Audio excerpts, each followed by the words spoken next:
Super ஸ்டாரும் Lokesh கனகராஜும் இணைஞ்சு ஒரு படம் பண்ணியிருந்தாங்க. அந்த படம் பேர் தான் கூலி. இந்த ஒரு கூலி படத்தை பற்றின ரிவ்யூ தான் நம்ம இந்த வீடியோவில் பார்க்க போகிறோம். ஏகப்பட்ட பேர் கூலியை பற்றின கருத்துக்கள் சொல்லிட்டாங்க. இந்த ஒரு படம் எப்படி இருந்துச்சு எப்படி இல்லைன்றதை இந்த வீடியோவில் பார்க்க போகிறோம். ஃபர்ஸ்ட் இந்த படத்தை பற்றின நல்ல விஷயம் என்னன்னா, இந்த படத்தில் நடித்த ஆக்டர்ஸ் தான் இவங்க ஏகப்பட்ட பேர் நடிச்சிருக்காங்க. இது பேன் இந்தியா படம் தான் ஆரம்பிச்சு விட்டானுங்க. அதுதான் இங்கே ஒரு படத்தோட பெரிய குறையாகவும் இருக்குது. இந்த ஒரு படம் அதுக்காக 1000 கோடி அடிக்கணும்ட்டு நார்த்லேருந்து சவுத்துலேருந்து ஈஸ்ட்லேருந்து வெஸ்ட்லேருந்து எல்லா சைட்லேருந்தும் ஆக்டர்ஸ் இந்த ஒரு படத்துக்குள்ளே இணைச்சிருக்காங்க. பாலிவுட்லேயே பெரிய ஆக்டராக இருக்கு அமீர் கான் எது கூட்டம்தானே தெரியல, அந்த மாதிரி தான் அந்த ஒரு படத்துல கூட்டி வந்திருக்காங்க. அதுக்காண்டி நாகார்ஜுன் வில்லன் நாகார்ஜுனா கூட்டு வந்திருக்காங்க. ஒரு வில்லன் ரோல்னு அவருக்கு ஒரு வில்லன் ரோல் கொடுத்துருக்காங்க. பட் அந்த ஒரு வில்லன் ரோலும் ரொம்பவே ஸ்ட்ராங்கா இல்லாத மாதிரி தான் இருக்கு எனக்கு ஒரு தோணுது. அடுத்து சோபின் ஷகீர் மலையாளத்துல இருந்து ஒரு ஆக்டர் கூட்டு வந்தாங்க. இவர் தான் உண்மையிலேயே நல்லா பண்ணியிருந்தாரு. கதையே ஒரு சுத்தி தான் போயிட்டு இருக்க மாதிரி இருந்துச்சு படம் முழுக்க. உபேந்திரா இந்த ஒரு கேரக்டரே ரஜினியோட ஃப்ரெண்டு மாதிரி காட்டியிருக்காங்க. படம் முழுக்க ஒரு ஸ்ட்ரென்த்தா ரஜினியோட தம்பி மாதிரி ஒரு கேரக்டரா காட்டியிருந்தாலும் இன்னுமே நல்லாவே காட்டியிருக்கலாம் உபேந்திராவுக்குன்னு ஒரு ஃபைட்டு நல்லா மாசின்னு வச்சிருந்தாலும் இன்னுமே எனக்கு ஏதோ உபேந்திராவை சும்மா கூட்டு வந்த மாதிரி தான் இருக்கு. லோகேஷ் கனகராஜ் ஏகப்பட்ட ஆக்ட்ரஸ் கூட்டு வந்துட்டாரு. இந்த சைட்லேருந்து அந்த சைட்லேருந்து கூட்டு வந்துட்டாரு. இந்த ஒரு படத்து மேலே எக்ஸ்பெக்டேஷனோட பீப்பிள்ஸ்லாம் போனீங்கன்னா கண்டிப்பாக இந்த ஒரு படம் எக்ஸ்பெக்டேஷன்லாம் பூர்த்தி செய்யாது. அந்த அளவுக்கு இது எக்ஸ்பெக்டேஷன் பண்ணுற ஒரு படமே இல்லை.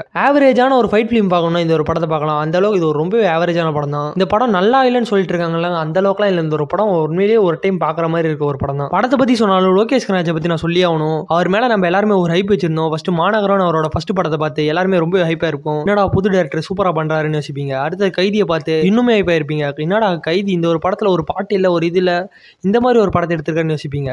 அதுக்கண்டு மாஸ்டர் படம் இந்த ஒரு படத்தில் ஹீரோவும் சரி வில்லனும் சரி ரொம்பவே ஈக்குவலாக காட்டி ரொம்பவே நல்லா இந்த ஒரு படத்தை எடுத்து முடிச்சிருப்பாரு. இதில் ஒவ்வொரு கேரக்டரும் ஓரளவுக்கு நல்லாவே பண்ணியிருப்பாங்க. ஒவ்வொரு கேரக்டரையும் ஒரு பேஸாக இந்த ஒரு கேரக்டர்லாம் மனசு நிற்கிற மாதிரி எடுத்திருப்பாரு.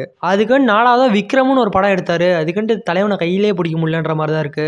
இந்த ஒரு படத்தினால ஏகப்பட்ட பேர் ரொம்ப ஹாப்பி ஆயிட்டாங்க. அந்த அளவுக்கு இந்த ஒரு படத்தை எடுத்திருப்பாரு. கமலஹாசனை வேற லெவலில் காட்டியிருப்பாரு. அது மட்டும் இல்லாமல் கிளைமேக்ஸில் ஒரு விஷயம் பண்ணியிருப்பாரு. அந்த விஷயம் தமிழ் சினிமாவில் இல்லை இந்தியன் சினிமாலே ஃபர்ஸ்ட் டைம் இவர் தாங்க பண்ணாருன்ற மாதிரி பண்ணியிருப்பாரு. அடுத்தது லியோன்னு ஒரு படம் எடுத்தாரு. அதில் தளபதி விஜயும் அவரு 2வது டைம் இணைஞ்சு பண்ண படமா இருந்துச்சு. இந்த ஒரு படத்தில் சஞ்சய் தத் வராரு, அர்ஜுன் வராரு. இந்த படத்து மேலே எக்ஸ்பெக்டேஷன் பீப்புள்ஸுக்கு அதிகமாக கொடுத்துருந்தாரு. உண்மையிலேயே இந்த ஒரு படம் ஃபர்ஸ்ட் ஹாஃப் உண்மையிலேயே சூப்பராக போயிட்டு செகண்ட் ஹாஃப் ஏன்டா பார்த்தோன்ற மாதிரி இருந்திருக்கும். சரி ஒரு படத்தை தான் தலைவன் மொக்க பண்ணி விட்டாரு, இதுக்கு மேலே தலைவன் கம்பேக் தான் கொடுப்பாரு, எல்லா படத்தையும் தெறிக்கி விட்டுருவார்னு நினைச்சீங்கன்னா அப்பதான் கூலின்னு ஒரு படம் எடுத்தாரு. தலைவர் வச்சு எடுக்கிறாரு. இன்னுமே எக்ஸ்பெக்டேஷனோட இருந்தாங்க. ஏகப்பட்ட இடத்துல ஆக்டர்ஸ் கூட்டு வந்துருந்தாரு. நார்த் சவுத் ஈஸ்ட் வெஸ்ட் எல்லா சைட்ல இருக்க ஆக்டர்ஸையும் உள்ள படத்தில் இருக்காருன்னு பார்த்தா மொத்தத்துல இந்த ஒரு படம் ரொம்பவே ஒஸ்ட் தான். லோகேஷ் கனகராஜோட டைரக்ஷனா பார்த்தா இது தலைவர் படமா பார்த்தா ஒரு ஆவரேஜ் படம் சொல்லலாம். பட் லோகேஷ் கனகராஜோட டைரக்ஷனா இந்த ஒரு படத்தை பார்த்தீங்கன்னா ஒஸ்டோட மோசமான படம்னு சொல்லலாம். தலைவர் கைதி 2 வேற எடுக்கிறாரு லோகேஷ் கனகராஜ். அந்த ஒரு படமாச்சு நல்லா எடுத்தாருன்னா நல்லா இருக்கும். உங்களோட கருத்துனா கூலி படம் நல்லா இருந்துச்சா நல்லா இல்லையா கமெண்ட் பாக்ஸ்ல பண்ணுங்க. மறக்காம பெல் ஐக்கன் சப்ஸ்கிரைப் பண்ணிக்கோங்க.